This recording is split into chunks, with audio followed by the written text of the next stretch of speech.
Miss waiting রুমটা কি দেখেছেন?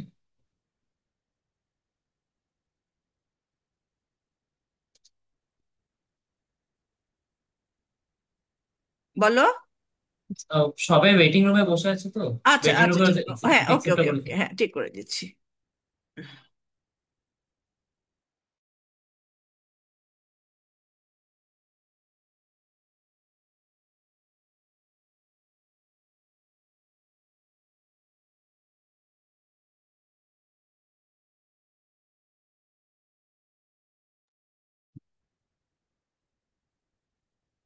প্লিজ আপনাকে অ্যাকসেপ্ট করতে হবে। প্লিজ।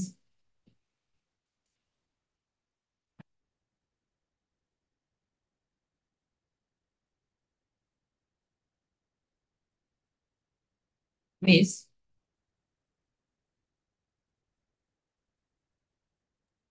হ্যাঁ, দেখো, খুলে দেওয়া হয়েছে।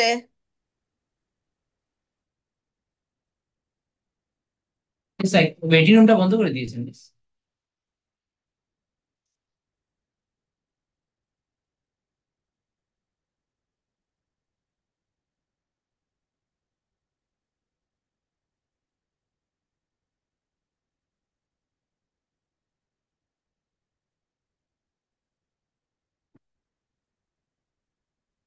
প্লিজ।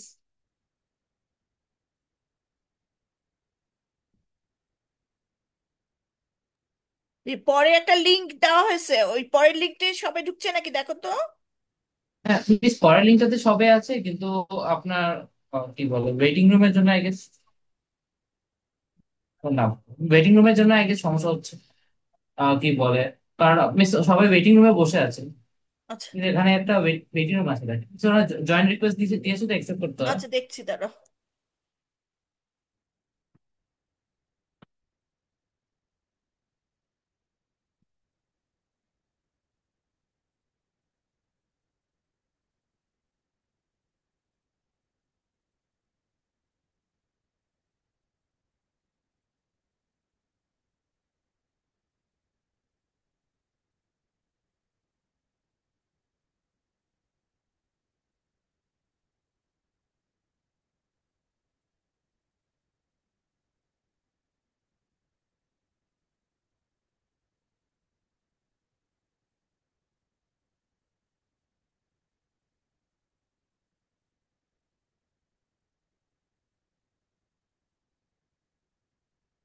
একটু হেল্প এদিকে আসুন।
হ্যাঁ, ঢুকতে পারছো ওয়েটিং রুমে? ইয়ে হয়েছে। জি মিস আসছে।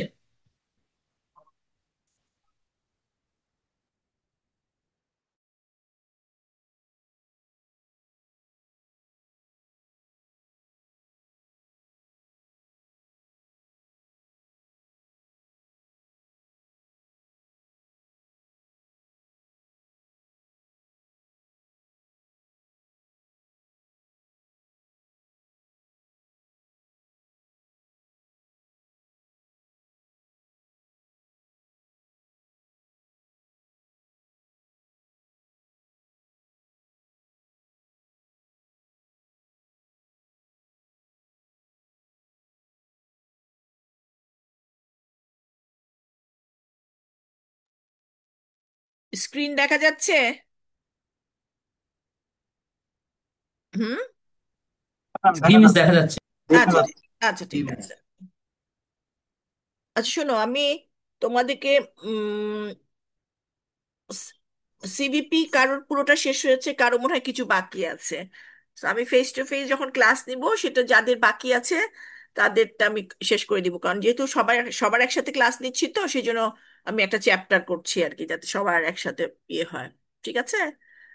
উম, আর মাঝখানে আমি তোমাদের ইয়ে পড়িয়েছিলাম, কস্ট অফ গুডস সোল্ড স্টেটমেন্টের ইয়েটা করিয়েছিলাম। ঠিক আছে। সেটা তোমার স্লাইডটা পেয়েছো কিনা শিওর হয়ে আমাকে জানাবা। আর আমি অ্যাসাইনমেন্টটা আমি আজকে বা কালকের মধ্যে তোমাদেরকে দিয়ে দেবো। ঠিক আছে। বাট আমি দিয়ে দেবো, এই উইকেই দিয়ে দেবো। কম্পিউটার নিয়ে বসতে পারি নাই। কতজন হলো দেখি একটু। 108 বা 7 জন হয়েছে। ক্লাস কি শুরু করব না একটু ওয়েট করব? দেখো, আমি রেকর্ডিং করাচ্ছি, রেকর্ডিং এর ইয়েটা করছি। ম্যাম শুরু করে দিলে ভালো হয়। ওকে, ঠিক আছে, এটার জন্য এতক্ষণ তো এটার জন্য ওয়েট করছিলাম। আচ্ছা, এটা হচ্ছে নতুন একটা চ্যাপ্টার। এটা জাস্ট সেম চ্যাপ্টারই, হ্যাঁ সেম মানে কি, মানে তোমরা এতদিন পড়েছো সেটার সাথেই মানে মিল আছে, দুটো সিস্টেম। আমি তোমাদেরকে কস্ট অফ গুডস সোল্ড এর একটা সিস্টেমে ইনকাম স্টেটমেন্ট তৈরি তৈরি করে দেখিয়েছিলাম, তাই না? সেলস রেভিনিউ থেকে ভেরিয়েবল কস্ট অফ সেলস বাদ দিচ্ছি, দেন আমরা কন্ট্রিবিউশন মার্জিন পাই, কন্ট্রিবিউশন মার্জিন থেকে আমরা total fixed cost for the পিরিয়ডটা বাদ দেওয়ার পরে প্রফিটটা ক্যালকুলেট করি। হ্যাঁ, এটা একটা ইন্টারনাল অ্যানালাইসিসের জন্য এই সিস্টেমে করছি।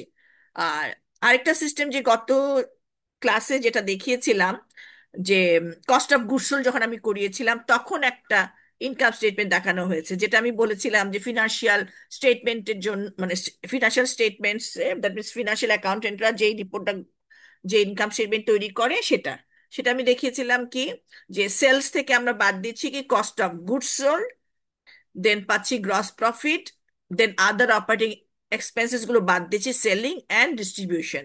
ঠিক আছে। বাদ দেওয়ার পর যেটা পাচ্ছি সেটাকে বলছে প্রফিট। আচ্ছা, এই দুটো ইনকাম স্টেটমেন্টই কিন্তু প্রিপেয়ার করা হয়। ঠিক আছে, একটা করা হয় ইন্টারনাল অ্যানালিসিসের জন্য, আর একটা করা হয় এক্সটার্নাল ইউজার গ্রুপদের জন্য। ঠিক আছে। ইন্টারনাল, এই যে কন্ট্রিবিউশন অ্যাপ্রোচে যে ইনকাম স্টেটমেন্টটা তৈরি করি, অনেক সময় সেটা ভেরিয়েবল কস্টিং হিসেবেও, মানে এই টার্মটাও ইউজ করা হয়। কন্ট্রিবিউশন অ্যাপ্রোচ টাকে, যে ইনকাম স্টেটমেন্ট তৈরি করি সেটাকে ভেরিয়েবল কস্টিং বলা হয়। আর যে ট্র্যাডিশনাল অ্যাপ্রোচ, দ্যাট মিনস যেটা আমরা এক্সটার্নাল ইউজার গ্রুপদের জন্য যে ইনকাম স্টেটমেন্টটা তৈরি করি, সেটাকে বলা হয় absorption costing method.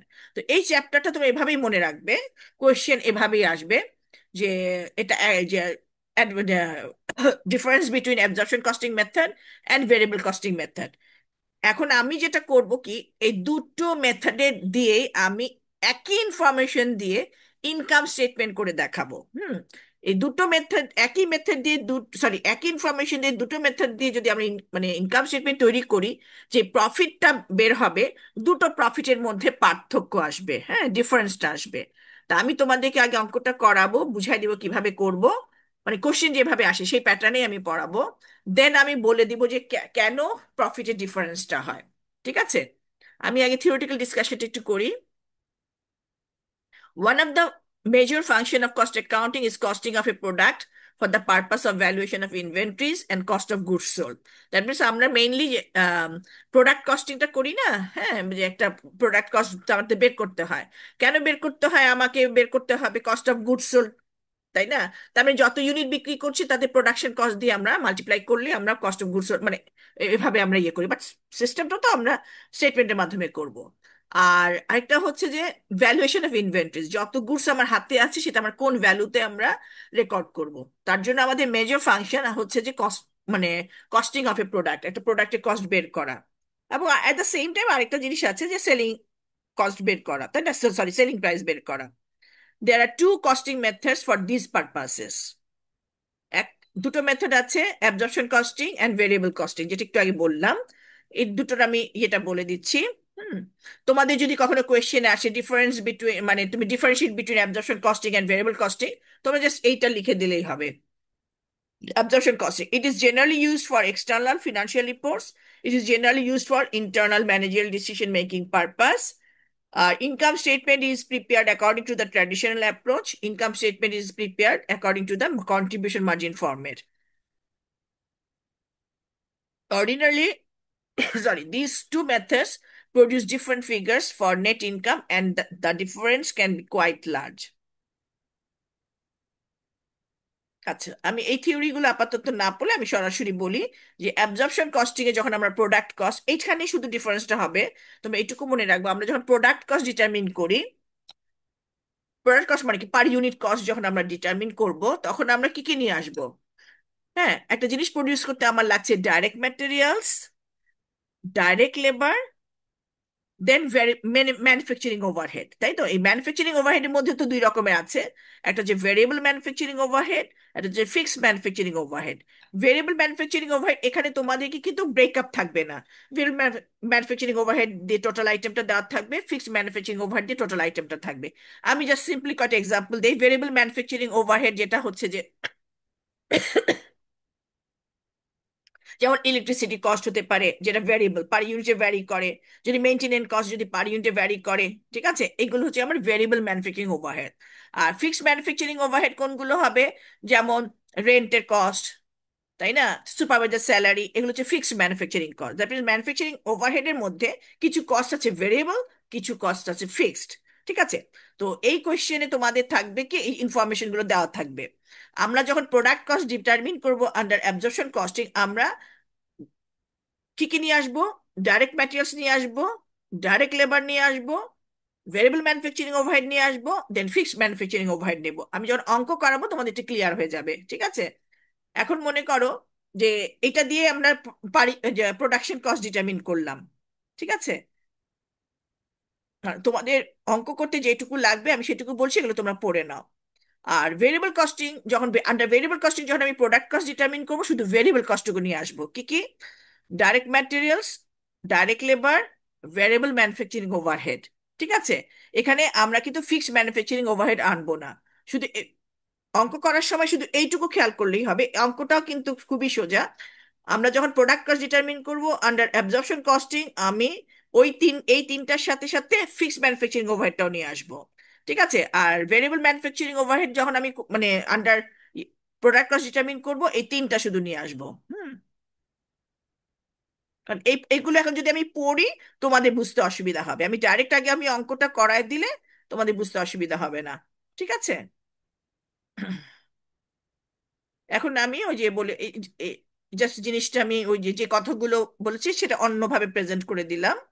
Absorption costing এ আমি কি করছি, এই যে ক্লাসিফিকেশন, যে এটা direct materials, direct labour, manufacturing overhead, fixed manufacturing overhead, যা আন্ডার অ্যাবজর্পশন কস্টিং, এই চারটাকেই আমি প্রোডাক্ট কস্ট হিসেবে ডিটারমিন করছি। ঠিক আছে? আর ভেরিয়েবল কস্টিং এ আমি এই তিনটাকে প্রোডাক্ট কস্ট হিসেবে ডিটারমিন করি। আর পিরিয়ড কস্ট, পিরিয়ড কস্ট মানে কি, যে মানে পিরিয়ডের মধ্যে যেটা অ্যাবজর্ব হয়ে যাচ্ছে, তাই না, যেগুলো আমি প্রোডাকশন কস্টের মধ্যে ডাইরেক্টলি আনতেছি না। ভেরিয়েবল সেলিং অ্যান্ড, এখানে fixed manufacturing overhead, variable selling and administrative overhead, fixed selling and administrative overhead. আর এটা তো তোমরা জানোই যে ফরম্যাটটা কি, sales less cost of goods sold. Cost of goods sold এর মধ্যে কি কি আসবে? হ্যাঁ, এক একটা চ্যাপ্টারে এক একটা আমরা আমরা একটু ডিটেলস ব্রেকআপে যাই। যেমন কস্ট অফ গুডস সোল্ড এর সময় এত ডিটেলস আমরা যাই না, যা ইনফরমেশন আছে আমরা সরাসরি সেভাবে আমরা করিয়েছি। Cost of goods sold, variable manufacturing, variable manufacturing cost. ঠিক আছে? Cost of goods sold, variable manufacturing কস্টের মধ্যে কি কি আসে দেখো, direct materials, direct labour and variable manufacturing overhead. Then আমি নিয়ে আসবো কি, fixed manufacturing cost of goods sold. পাবো gross profit, then other operating expenses, variable and selling administrative and fix selling and administrative. আমরা অপারেটিং এক্সপেন্সের মধ্যে আমরা selling and administrative cost তো আছে, সেটা আমরা ভেরিয়েবলটাও নিয়ে আসবো, ফিক্সডটাও নিয়ে আসবো। এগুলো সবই ইনফরমেশন কোশ্চেনে থাকবে, তোমরা শুধু ফরম্যাটটা মনে রাখবে। আর এটা তো তোমরা জানোই, variable costing, variable cost of sales, variable manufacturing cost শুধু নিয়ে আসবো, direct materials, direct labour, variable manufacturing overhead. আমি চেষ্টা করবো এটা মানে এই চ্যাপ্টারে দুটো তিনটা অঙ্ক করিয়ে দিতে আরেকটা লেকচার দিয়ে। তারপরে ভেরিয়েবল ম্যানুফ্যাকচারিং কস্ট আমি আনছি, less variable selling and administrative cost আমি আনছি, তো টোটাল ভেরিয়েবল কস্টটা আসছে, দেন আমি পাবো কি গ্রস মার্জিন, দেন এখান থেকে আমি টোটাল ফিক্সড কস্ট বাদ দিচ্ছি। ঠিক আছে? তো এই ফরম্যাট গুলো তোমরা আগেও দেখেছো, বাট একটু এখন ভিন্ন ভাবে একটু প্রেজেন্ট করা হচ্ছে। ঠিক আছে? আমি আমি একটা অঙ্কর মধ্যে সরাসরি যাই, তোমরা একটু দাঁড়াও।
আচ্ছা, স্ক্রিন কি দেখতে পাচ্ছো? স্ক্রিন জি কি ম্যাম। আচ্ছা, ঠিক আছে, আগে আমি একটা ছোট্ট অঙ্ক করাবো, হ্যাঁ, তারপর গ্র্যাজুয়ালি আমি বড় অঙ্কের দিকে যাচ্ছি। দেখো আগে বুঝো কিনা। হুম। নাহলে তো আর আরেকটা ক্লাস আছেই, মানে আরো ক্লাস আছে। Comparative income statement under variable costing and absorption costing. Hmm. এটা আমি নিজে ইয়ে করে একটা করলাম, পরে বইয়ের থেকে একটা অঙ্ক করাবো। A company furnishes the following details for the year ended 31st December 2022 for preparing the income statement for the year under absorption costing method and variable costing method. মনে করো সিম্পলি এই কটা ইনফরমেশন কোশ্চেন এরকম ভাবেই থাকবে, আর সেটা আমি তোমাকে আস্তে আস্তে বুঝিয়ে দেবো। মনে করো কোন একটা কোম্পানি সে সেলস করছে 1,000 unit at the rate of টাকা 10 per ইউনিট। ঠিক আছে? সো ভেরিয়েবল ম্যানুফ্যাকচারিং ওভারহেড টাকা 6 per ইউনিট। ঠিক আছে? এখানে টোটালটাই দেওয়া আছে 6 টাকা করে। এই 6 টাকার মধ্যে কি কি আছে? ডাইরেক্ট ম্যাটেরিয়ালস আছে, ডাইরেক্ট লেবার আছে, ভেরিয়েবল ম্যানুফ্যাকচারিং ওভারহেড আছে। কোন কোন অঙ্কে ব্রেকআপটা থাকবে, এটা আমি করিয়ে দেখাবো। ভেরিয়েবল ম্যানুফ্যাকচারিং ওভারহেড কস্ট মনে করো 6 টাকা per unit. Fixed manufacturing overhead মনে করো 2,200। ফিক্সড ম্যানুফ্যাকচারিং ওভারহেড মানে কি ফর দ্য ইয়ার, টোটাল হচ্ছে আমার 2,200। তার মানে ম্যানুফ্যাকচারিং ওভারহেডের মধ্যে কিছু ভ্যারিয়েবল চলে গেছে এইখানে, আর ফিক্সড চলে আসছে এখানে 2,200। Unit produce during the period হচ্ছে 1,100 ইউনিট, আর unit sold during the period হচ্ছে 1,000 ইউনিট। তার মানে আমি 1,100 ইউনিট প্রডিউস করেছি, বিক্রি করছি 1,000 ইউনিট। ইনভেন্টরি অ্যাট ক্লোজ মানে 100 ইউনিট আমার হাতে আছে। Selling and administrative fixed selling and administrative overhead cost হচ্ছে আমার 500। Variable selling and administrative overhead হচ্ছে আমার 400। সিম্পলি সিম্পল এই কয়টা ইনফরমেশন দিয়ে আগে ছোট্ট একটা অঙ্ক করাই। মনে করো যে এখানে প্রথমে বের করতে হবে কি, calculate the product cost under absorption costing method and variable costing method. প্রথমে আমি প্রোডাক্ট কস্টটা ডিটারমিন করাটা আমি দেখিয়ে দিচ্ছি। তার মানে একটু মনে রাখো যে অ্যাবজর্পশন কস্টিং এ আমি কি করব, ভেরিয়েবল কস্ট গুলো নিয়ে আসবো, ফিক্সড ম্যানুফ্যাকচারিং কস্টও নিয়ে আসবো। ঠিক আছে? সেখানে variable manufacturing cost per unit আছে 6 টাকা, তাই না? একবার টোটালটাই দেওয়া আছে। আর fixed manufacturing overhead per unit, যেহেতু আমি পার ইউনিটে বের করছি, তোমরা দেখো যে টোটাল ফিক্সড ম্যানুফ্যাকচারিং ওভারহেড হচ্ছে আমার 2,200। ওই পিরিয়ডে আমি প্রডিউস করেছি 1,100 ইউনিট, তার মানে per unit fixed manufacturing overhead cost হচ্ছে আমার 2 টাকা করে। তার মানে total product cost under absorption costing হচ্ছে আমার কত, 8 টাকা করে। ঠিক আছে? যদি আমি 1,200 ইউনিট প্রডিউস করি, তাহলে 1,200 ইউনিট দিয়ে ভাগ দিতে হবে। যদি আমি 900 ইউনিট প্রডিউস করি, 900 ইউনিট দিয়ে ভাগ করতে হবে। 1,000 ইউনিট প্রডিউস করে 1,000 ইউনিট দিয়ে ভাগ দিতে হবে। বাট এই কোয়েশ্চেনে দেওয়া আছে সে 1,100 ইউনিট প্রডিউস করেছে। আচ্ছা, under variable costing per unit product cost তাহলে কি হবে? শুধুমাত্র দেওয়াই আছে যে variable manufacturing overhead cost per unit 6 টাকা করে, ঠিক আছে। যেহেতু কোয়েশ্চেনে ব্রেকআপ দেওয়া নাই, টোটাল দেওয়া আছে, আমি টোটালটা আমি নিয়ে আসলাম 6 টাকা করে, তার মানে including direct materials, direct labour, variable manufacturing overhead. আচ্ছা, এখন এই দুটো ইনফরমেশন দিয়ে আমরা করব কি, ইনকাম স্টেটমেন্টটা তৈরি করব, ঠিক আছে। So income statement under variable costing, ঠিক আছে। সেলস হচ্ছে 1,000 unit at the rate of টাকা 10, তার মানে 10,000 টাকা। তো এর থেকে আমি যেহেতু ভেরিয়েবল কস্টিং করছি, দ্যাট মিনস এটা কন্ট্রিবিউশন অ্যাপ্রোচের, তার মানে আমি বাদ দিব কি ভেরিয়েবল কস্ট অফ সেলস, তাই না? ভেরিয়েবল কস্ট গুলো বাদ দিব। সো প্রথমে ভেরিয়েবল ম্যানুফ্যাকচারিং কস্টটা বের করছি। 1,000 ইউনিট আমি কি দেখো, কস্ট অফ সেলস যেহেতু, অনেকে ভুল করে, যেহেতু কস্ট অফ সেলস আমি বিক্রি করছি 1,000 ইউনিট, সুতরাং 1,000 ইউনিটের কস্ট আমাকে বের করতে হবে। 1,000 unit at the rate of টাকা 6, তাই না? 6 টাকা করে কোশ্চেনে বলে দেওয়া আছে, 6,000 টাকা। আর ভেরিয়েবল সেলিং অ্যান্ড অ্যাডমিনিস্ট্রেটিভ কস্টও কোশ্চেনে বলে দেওয়া আছে 400 টাকা, ঠিক আছে। সো টোটাল আমার ভেরিয়েবল কস্ট অফ সেলস হচ্ছে কত? 6,400। সো কন্ট্রিবিউশন আমি পেলাম কত? 3,600। So according to the contribution approach আমাকে এখন টোটাল ফিক্সড কস্ট গুলো বাদ দিতে হবে। টোটাল ফিক্সড কস্টের মধ্যে কি পড়বে? হ্যাঁ, ফিক্সড ম্যানুফ্যাকচারিং কস্ট গুলো আসবে, fixed selling and administrative cost আসবে, তাই না? সো কোয়েশ্চেনে আছে ফিক্সড ম্যানুফ্যাকচারিং ওভারহেড কস্ট হচ্ছে 2,200, ঠিক আছে। আর fixed selling and administrative cost হচ্ছে 500। সো টোটাল আমার ফিক্সড কস্ট হচ্ছে কত? 2,700।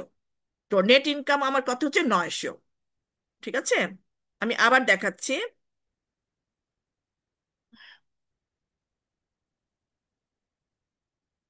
Income statement under variable costing, প্রথমে সেলস রেভিনিউ বের করলাম, ভেরিয়েবল কস্ট অফ সেলস বের করেছি জাস্ট কোশ্চেন ইনফরমেশন দিয়ে।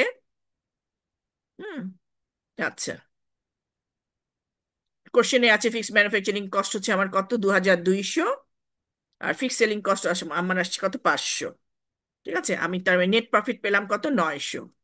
So under income statement, sorry, income statement under absorption costing, same information. Sales 1,000 unit at the rate of টাকা 10, 10,000 টাকা, less cost of goods sold, cost of goods sold, তারপরে যত unit produce করেছি তার production cost, তার মানে এটার মধ্যে আসবে variable manufacturing cost, fixed manufacturing cost, তাই না? সো আমি ভেরিয়েবল ম্যানুফ্যাকচারিং কস্টটা আগে বের করি, ওই ইয়ের মতন, ওই স্টেটমেন্টটার মতন, 1,000 unit at the rate of টাকা 6, ভেরিয়েবল ম্যানুফ্যাকচারিং কস্ট। তার মানে এখানে কিন্তু ভেরিয়েবল কস্টও আসবে না, ফিক্সড কস্টও আসবে, তাই না? সো ফিক্সড ম্যানুফ্যাকচারিং কস্ট তাহলে কত হচ্ছে?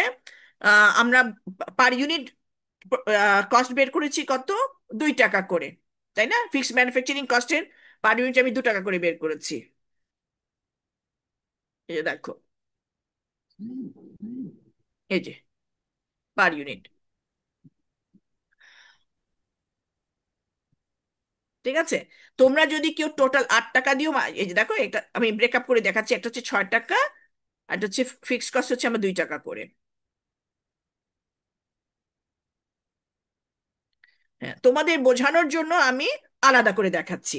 তোমরা যদি কেউ 1,000 unit at the rate of টাকা 8 দিয়ে করো, তাইলে আমরা পাবো কি 8,000 টাকা। বাট প্রফিটটা কেন ডিফার করছে, এই জন্য কোনো কোনো বইতে আলাদা করে দেখায়। দেখো, ফিক্সড ম্যানুফ্যাকচারিং কস্ট এখন তুমি দেখো, 1,000 unit at the rate of টাকা 2, তার মানে বিক্রি করেছি 1,000, 2 টাকা করে হচ্ছে প্রোডাকশন, মানে ফিক্সড ম্যানুফ্যাকচারিং কস্ট 2,000 টাকা। তার মানে আমি 2,000 টাকা চার্জ করছি এগেইনস্ট দ্য ইয়ে revenue, that means sales revenue. তাহলে আমি পাচ্ছি কত? 8,000 টাকা। গ্রস প্রফিট হচ্ছে আমার 2,000 টাকা। এখানে আমি জাস্ট একটু বুঝাই দিই, পরে আরো ডিটেলস বুঝাবো। তুমি দেখো, under variable costing method, fixed manufacturing cost যখন আমি বাদ দিচ্ছি, টোটাল 2,200 টাকাই বাদ দিচ্ছি। কিন্তু এইখানে কিন্তু যেহেতু আমার হাতে 100 ইউনিট রয়ে গেছে, ওই 100 ইউনিটের কস্ট, দ্যাট মিনস 100 × 2, ওই 200 টাকা কিন্তু আমি এখানে চার্জ করি নাই, যতটুকু বিক্রি করেছি সেটা আমি চার্জ করলাম। 1,000 unit at the rate of টাকা 2 হচ্ছে 2,000, ঠিক আছে, 8,000 টাকা। এখন আমি আদার অপারেটিং এক্সপেন্সেস বাদ দিচ্ছি। Other operating expenses, variable expense, variable and selling cost হচ্ছে আমার 400, কোশ্চেন এগুলো দেওয়া আছে। আর fix selling and administrative cost হচ্ছে আমার 500, টোটাল এত। নেট প্রফিট হচ্ছে আমার কত? 1,100, ঠিক আছে। তার মানে তুমি দেখতে পাচ্ছ যে ওইখানে আমার কন্ট্রিবিউশন অ্যাপ্রোচে, দ্যাট ইজ ভেরিয়েবল অ্যাপ্রোচে, আমার প্রফিট হচ্ছে 900 টাকা। কিন্তু যেটা আমরা এক্সটার্নাল ইউজার গ্রুপদের জন্য যেটা তৈরি করছি অ্যাকর্ডিং টু দ্যাট মেথড, সেটা আমার প্রফিট আসছে কত, 1100 টাকা। তার মানে 200 টাকা প্রফিট আমার বেশি হচ্ছে। ঠিক আছে? তো 200 টাকা আমার প্রফিট কেন বেশি হচ্ছে তুমি দেখো, যে এইখানে আমি, সরি, পুরো 2200 টাকা কিন্তু চার্জ করি নাই, চার্জ করেছি কত, 200 টাকা। ঠিক আছে? এখন সেই জন্য 200 টাকা দিয়ে প্রফিট বেশি হচ্ছে। এখন দেখো তো দুই একজন আমাকে বলতে পারো কি না, মনে করো আমার আম, কোনো কারণে প্রোডাকশন করে ফেলেছি আমি 1200 ইউনিট, কোনো কারণে প্রোডাকশন করে ফেলেছি আমি 1200 ইউনিট। ঠিক আছে? আমার হাতে রয়ে গেছে কত, 200 ইউনিট। আমি 1000 ইউনিট বিক্রি করছি, আমি ফোকাস করতে পারিনি, 1200 ইউনিট প্রডিউস করে ফেললাম। ঠিক আছে? তার মানে 200 ইউনিট আমার হাতে আছে, তাই না? আচ্ছা, এখন তুমি দেখো, আমি যখন fixed manufacturing overhead cost determine করব,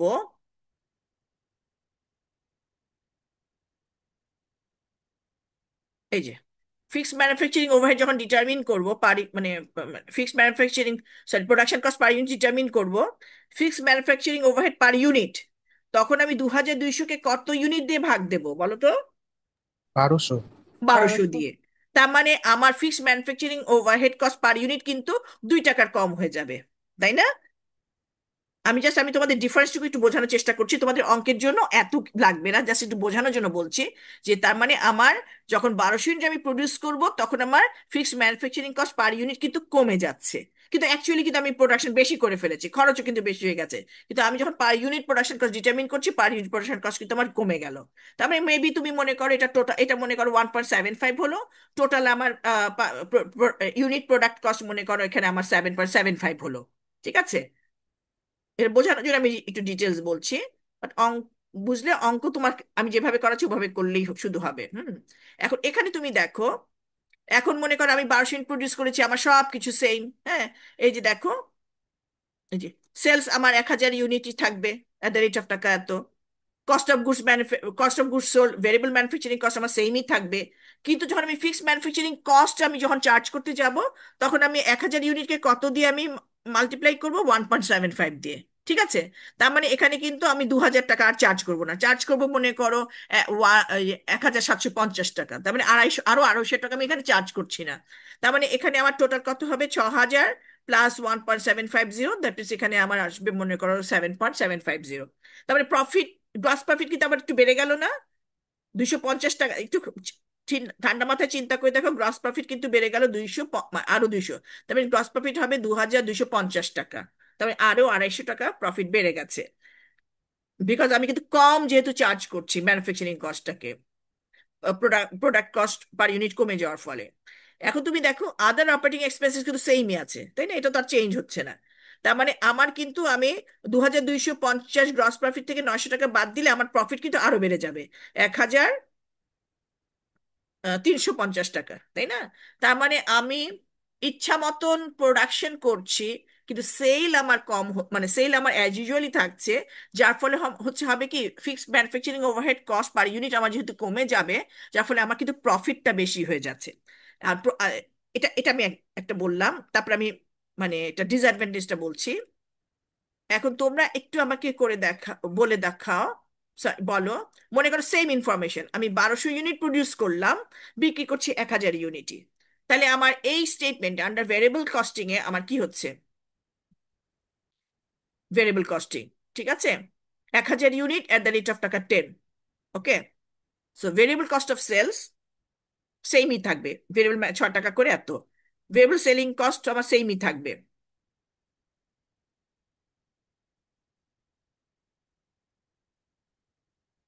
দেন আমি কন্ট্রিবিউশন বের করছি, কন্ট্রিবিউশন আমার সেম হবে।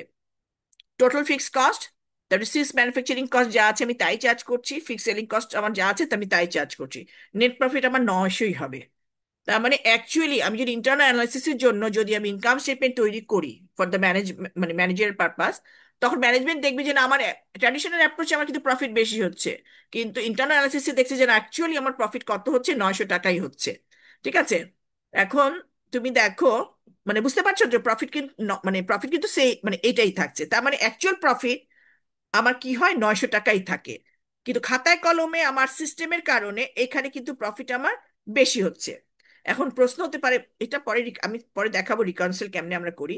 মনে করো এখানে যদি আমার প্রফিট যদি বেশি হয়, মনে করো তোমাদের প্রশ্ন হতে পারে যে ম্যাডাম প্রফিট বেশি হলে অসুবিধা কোথায়।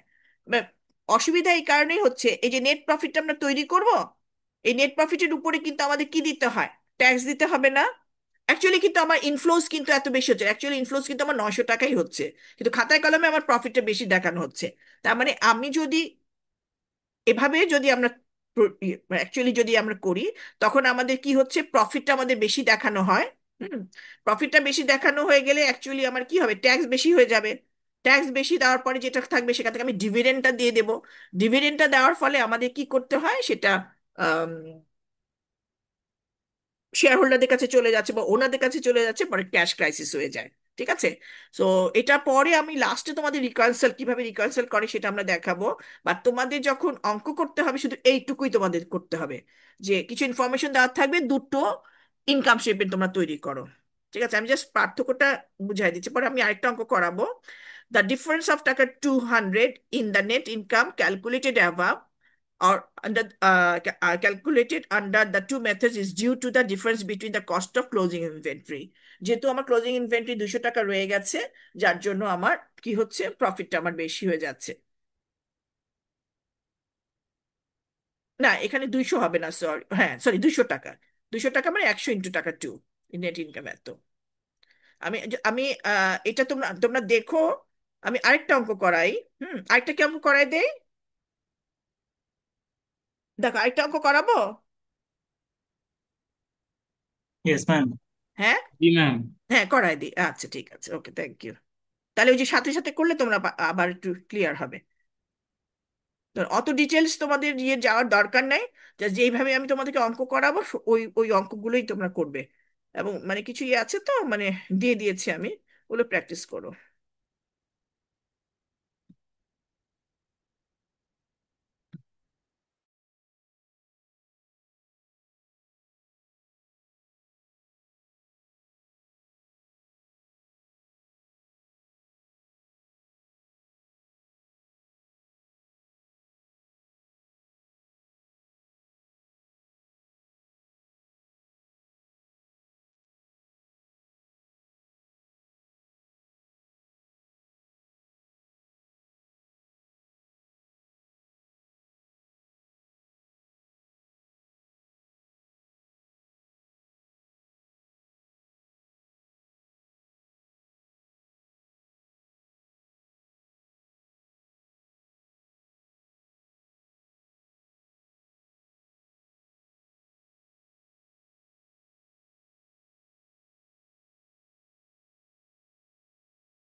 স্ক্রিন কি আসছে?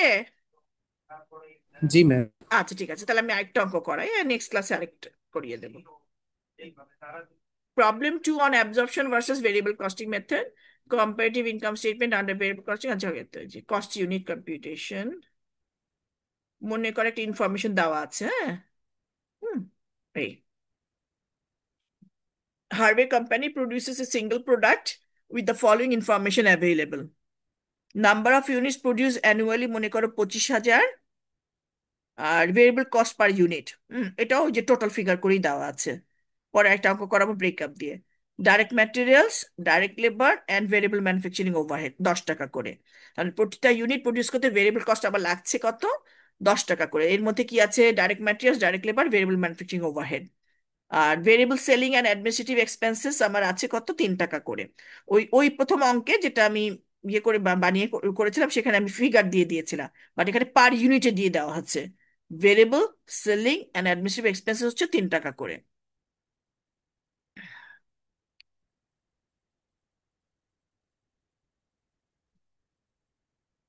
ঠিক আছে। আর এটা নামছে না এগুলো। আর fixed manufacturing overhead,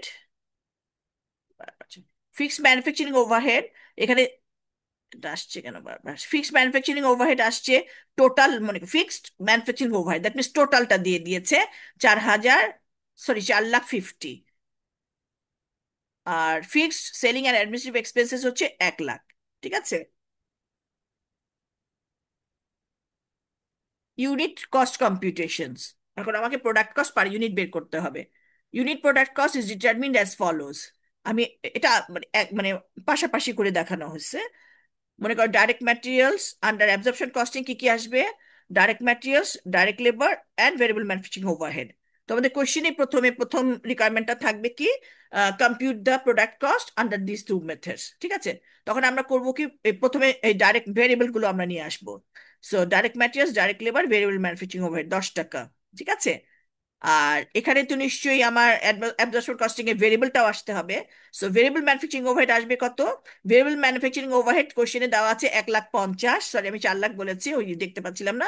1,50,000 divided by 25,000 unit কিন্তু আমি প্রডিউস করেছি। ঠিক আছে। 25,000 ইউনিট প্রডিউস করা হয়েছে, তার মানে 1,50,000-কে আমি 25,000 ইউনিট দিয়ে ভাগ দিলে পাচ্ছি কত? 6 টাকা করে। So under absorption costing method unit product cost হচ্ছে আমার 16 টাকা করে। আর ভেরিয়েবল কস্টিং হচ্ছে আমার এইখানে 6 টাকা, এটা তো আসবে না। তার মানে একটা হচ্ছে 16 টাকা করে, একটা হচ্ছে টাকা করে। হুম।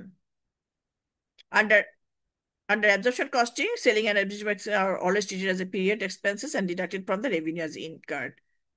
আচ্ছা, এখন তুমি দেখো আরো ফার্দার যে ইনফরমেশন দেওয়া আছে, income comparison of absorption and variable costing method. Let's assume the following additional information for Harvey company. মনে করো যে 20,000 units were sold during the year at a price of টাকা 30। হ্যাঁ। তারপরে এডিশনাল ইনফরম দেওয়া হচ্ছে 25,000 ইউনিট আমি প্রডিউস করেছি বাট বিক্রি করছি 20,000 unit. There were no units in beginning inventory, তার মানে আগের বছরে কোনো নাই। এখন আমি এখানে কি বলছি যে now let's compute the net operating income using both absorption and variable costing method. এটা এখন আমি দেখাচ্ছি তোমাদেরকে। এক একটা বইতে এক এক ভাবে প্রেজেন্ট করে। তোমরা যেভাবে প্রেজেন্ট করো কোনো অসুবিধা নাই, বাট দুটোর মধ্যে যেন অবশ্যই পার্থক্য থাকে, মানে মিল একরকম করে ফেলবে না। আমি এটা বুঝিয়ে দিচ্ছি। Sales 20,000 unit at the rate of টাকা 36 লাখ। সো বিগিনিং ইনভেন্টরি তো নাই। তোমাদের আমি আবার বলছি যে নর্মালি মানে একটু কঠিন অঙ্কের মধ্যে বিগিনিং ইনভেন্টরি এগুলো দেওয়া থাকে, বাট আমি যে কটা অঙ্ক দেখিয়েছি দিয়েছি সেখানে বিগিনিং ইনভেন্টরি নাই। তোমরা এই লাইনটা না লিখলেও চলবে। ঠিক আছে। আচ্ছা, কস্ট অফ গুডস ম্যানুফ্যাকচার্ড। হ্যাঁ। এখানে আমি কি করছি, যেহেতু অ্যাবজর্পশন কস্টিং এর মেথডে আমরা প্রথমে কি করছি, কস্ট অফ গুডস সোল্ড বের করতে হবে, তাই না?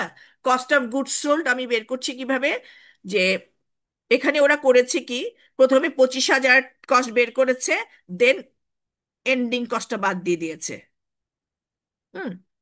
আমরা কিন্তু সরাসরি 20,000 ইন্টু 16 দিয়ে ভাগ দিলেও 3,000, 20,000 মানে সরি 3,20,000 টাকা পেয়ে যাব। ঠিক আছে। তোমরা যদি এভাবে দেখাতে চাও দেখাতে পারো, কোনো অসুবিধা নাই। কেউ যদি আবার 20,000 ইন্টু 16 দিয়ে মাল্টিপ্লাই করে এখানে বসাও তাইলেও হবে। আমি কিন্তু বলে দিচ্ছি এটা তোমরা করতে পারো, কোনো অসুবিধা নাই।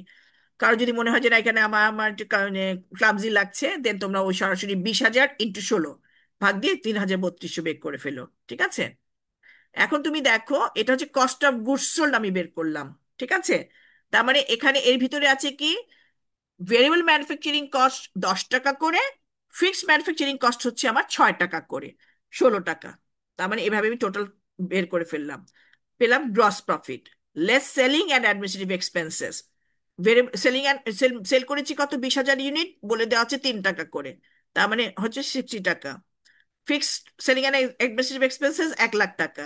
So আমি বাদ দিয়ে পেলাম কত, 1,20,000। ঠিক আছে। আচ্ছা, এখানে ভেরিয়েবল কস্টিংটা দেখাচ্ছে কিভাবে। দেখো, সেলস হচ্ছে 20,000 ইন্টু 30, সেম আসবে। সো বিগিনিং ইনভেন্টরি এটা আমার দরকার নাই। কস্ট অফ গুডস ম্যানুফ্যাকচার যেটা হচ্ছে যে আমার ভেরিয়েবল, যেটা হচ্ছে এই যে 10 টাকা করে প্রথমে দেখাচ্ছে, 25,000 goods available for sale less ending inventory. Hmm. এটাতে এখন আমরা যেটা আমি আবার বলছি, আমরা সরাসরি 20,000 ইন্টু 10 দিয়ে 2,00,000 টাকা আনতে পারি, কোনো অসুবিধা নাই। আমি এটা দেখালাম কেন, অনেকে হয়তো বই সার্ভে করে তোমরা হয়তো প্র্যাকটিস করবা, বলবো যে এক একটা বইতে এক এক ভাবে দিচ্ছে, বাট জিনিসটা কিন্তু সেই প্রেজেন্টেশন এক একটা ডিফারেন্ট হয়। বাট তোমরা আমি আবার বলছি, প্রথমে টোটালটা মানে যেটা প্রডিউস করেছে সেটা সেটা থেকে মাইনাস এন্ডিংটা বাদ দিলে যেটা পাবা সরাসরি 20,000 ইন্টু 10 টাকা দিলেও 2 লাখ টাকাই পাবা। ঠিক আছে? তার মানে আমি ভেরিয়েবল ম্যানুফ্যাকচারিং ওভারহেডটা আমি বাদ দিচ্ছি প্রথমে, then variable cost of goods sold পেয়েছি, then variable selling and administrative cost 20,000 into 3, 60 টাকা। ঠিক আছে? পেলাম আমি টোটাল ভেরিয়েবল কস্ট পেয়েছি কত, 2,60,000। ফিক্সড ম্যানুফ্যাকচারিং ওভারহেড এখন আমি বাদ দিচ্ছি কি, টোটাল ফিক্সড ম্যানুফ্যাকচারিং ওভারহেড 1,50,000। ঠিক আছে? সেলিং অ্যান্ড অ্যাডমিনিস্ট্রেটিভ এক্সপেন্সেস যেটা ফিক্সড ছিল 1,00,000, বাদ দিয়ে পাচ্ছি কত, টোটাল পাচ্ছি 2,50,000। সো 2,50,000 থেকে 3,40,000 থেকে বাদ দিচ্ছি কত, 2,50,000, পেলাম না 90,000 টাকা। আর আগের ইনকাম স্টেটমেন্ট আমি পাচ্ছি কত, 1,20,000। ঠিক আছে? আমি পার্থক্যটা বুঝে দিচ্ছি, এখানে 90, ওখানে 1,20,000। সো অবভিয়াসলি সবসময় যদি ইয়ে হয়, অ্যাবজর্পশন কস্টিং এ প্রফিটটা আমার বেশি আসে। সো বেশি আসে কি কারণে সেটা আমি তোমাদেরকে বলি। এখানে তুমি খেয়াল করে দেখবা যে এখানে মনে ডিটেলস বলে দিয়েছে। এই যে, আমি ওভাবে না দিয়ে এভাবে আমি বলি। দেখো, অ্যাবজর্পশন কস্টিং এ আমি ফিক্সড ম্যানুফ্যাকচারিং কস্ট আমি বাদ দিচ্ছি কি করে। হুম, মনে আছে যে আমি বের করেছি ফিক্সড ম্যানুফ্যাকচারিং কস্ট হচ্ছে 6 টাকা করে। ঠিক আছে? তার মানে আমি 20,000 ইউনিট আমি বিক্রি করছি, 6 টাকা করে 1,20,000 টাকা আমি বাদ দিচ্ছি। ঠিক আছে? তার জন্য তার মানে কি, আমার 1,50,000 টাকা ছিল, আমি কিন্তু পুরোটাই চার্জ করি নাই। তার মানে আমি যত ইউনিট আমি বিক্রি করছি তত ইউনিটের ফিক্সড ম্যানুফ্যাকচারিং কস্ট আমি বাদ দিচ্ছি, তার মানে অ্যাট দ্য রেট অফ টাকা 6। তার মানে 20,000 ইন্টু 6 টাকা, 1,00,000 টাকা, 20,000 টাকা। ঠিক আছে? আর এখানে আমি কিন্তু পুরো ফিক্সড কস্টে চার্জ চার্জ করছি। এই যে ভেরিয়েবল ভেরিয়েবল ইয়ের মধ্যে তোমরা একটু ভালো করে খেয়াল করবে, ফিক্সড ম্যানুফ্যাকচারিং কস্ট আমি পুরোটাই চার্জ করতেছি অ্যাজ এ পিরিয়ড কস্ট হিসেবে। যার ফলে যেটা হয়েছে কি, 30,000 টাকা প্রফিট আমার বেশি হচ্ছে।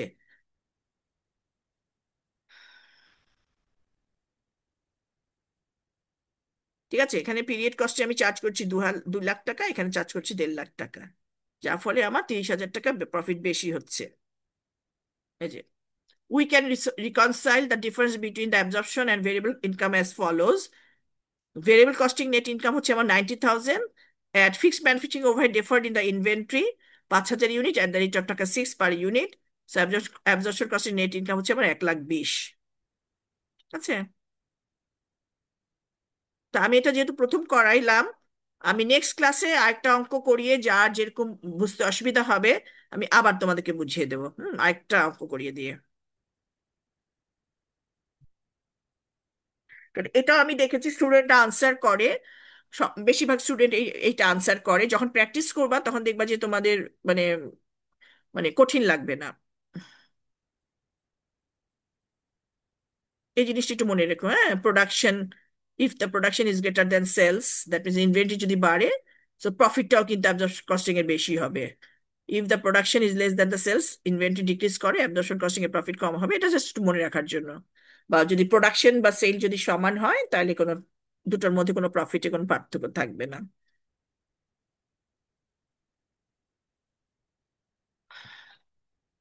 আজকে তো আরেকটা অঙ্ক করাবো, তাহলে কি আরেকটু ক্লিয়ার হবে, না নেক্সট ক্লাসে করাবো? নেক্সট ক্লাসেই করাই। ম্যাম হ্যাঁ, নেক্সট ক্লাসে করান। হ্যাঁ, হ্যাঁ, নেক্সট ক্লাসে। এবং এই যে এই জিনিসটা তুমি দেখালাম না, এটা তোমাদের পরীক্ষা, এটা তোমাদের করে দেখাতে হবে না, জাস্ট বোঝানোর জন্য এটা আমি দিলাম। এবং আমি স্লাইডটা পাঠিয়ে দিচ্ছি, তোমরা তোমাদের যদি ইন্টারেস্ট থাকে তোমরা মানে কেউ কেউ দেখো, দেন অবশ্যই কোশ্চেন থাকতে পারে, সেটা তোমরা আমাকে বলবা। আর আমি চেষ্টা করবো আরেকটা তো অঙ্ক করাতে, মানে যতটুকু সম্ভব ক্লিয়ার করে দেওয়ার জন্য। ঠিক আছে? আচ্ছা, আজকে এই পর্যন্তই থাক।